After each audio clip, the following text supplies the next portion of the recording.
آپ کو خبر دے رہے ہیں الیکشن ایکٹ ترمیمی بل جو کہ قومی اسمبلی میں پیش کیا گیا 2024 وہ کثرت رائے سے منظور ہو چکا۔ قومی اسمبلی اجلاس آپ نے دیکھا، سردار ایاز صادق اس کی صدارت کر رہے ہیں۔ الیکشن ایکٹ ترمیمی بل 2024 قومی اسمبلی سے باقاعدہ طور پر اب منظور ہو چکا، اور آپ کو یہ بتا رہے ہیں کہ اپوزیشن کی جانب سے خوب شور شرابہ بھی کیا گیا جب یہ پیش کیا گیا تھا بل۔ احمد بلال محبوب صاحب ہمارے ساتھ موجود ہیں۔ سر، آپ کے وقت کا بہت شکریہ۔ بتائیے گا کہ یہ بل اب منظور ہو چکا ہے، آگے کیا ہوگا؟ پاکستان تحریک انصاف کے پاس اب کیا آپشن ہے؟ جو مخصوص نشستوں کا فیصلہ اپنی جگہ ہے سپریم کورٹ کا، اس کے بعد کیا مخصوص نشستیں مل سکیں گی اب تحریک انصاف کو؟ بہت شکریہ۔ دیکھیے، باوجود اس کے کہ میں اس بات پہ یقین رکھتا ہوں کہ یہ پی ٹی آئی کی نشستیں ہیں، ان کو ملنی چاہیے تھی، لیکن بدقسمتی سے سپریم کورٹ کا جو فیصلہ ہے اس کے اندر قوانین کے لیٹر کے اوپر زیادہ گفتگو نہیں کی گئی، اسپرٹ کے مطابق بات کی گئی ہے۔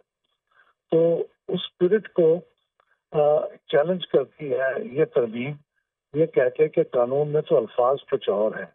تو اس لحاظ سے یہ بڑی انوکھی ترمیم ہے کہ اس کے اندر کوئی نئی چیز نہیں بتائی گئی، کوئی قانون نیا نہیں لایا گیا، بلکہ بتایا گیا ہے کہ وہ جو قوانین ہیں پہلے سے موجود انہیں کو ریٹریٹ کیا گیا ہے، انہیں کو دہرایا گیا ہے۔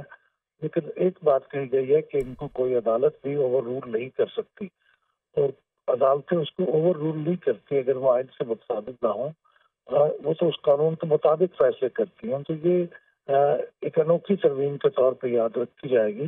ابھی تو شاید پاس نہیں ہوئی، قومی اسمبلی سے ہوئی ہے، شاید شام کو سینٹ سے بھی ہو جائے، ایک آدھ دن میں صدر مملکت بھی سائن کر دیں۔ تو یہ ترمیم ایک بڑی میں نے جیسے کہا انوکھی ترمیم کے طور پہ یاد رکھی جائے گی۔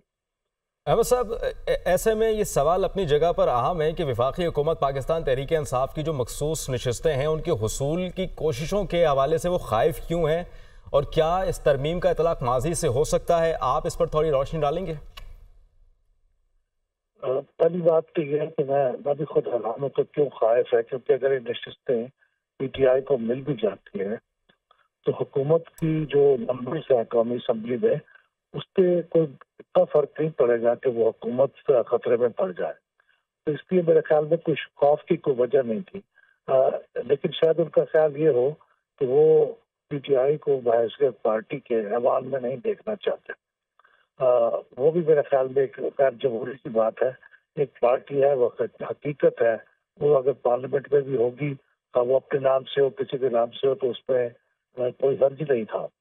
تو میرے خیال میں یہ ایک بہرحال ان کا ایک سیاسی فیصلہ ہے جس کو قانون کی کسی حد تک سپورٹ اس لیے حاصل ہے کہ قانون کے جو الفاظ ہیں کہ کتنے دن میں کس نے شامل ہونا ہے کسی پارٹی میں، اور یہ کہ کیا وہ انڈیپینڈنٹ ہوگا یا وہ کسی پارٹی کا ہوگا، اس کے لیے کیا شرائط ہوگی، وہ واضح ہے قانون میں پہلے بھی، اب مزید واضح کر دی گئی ہے۔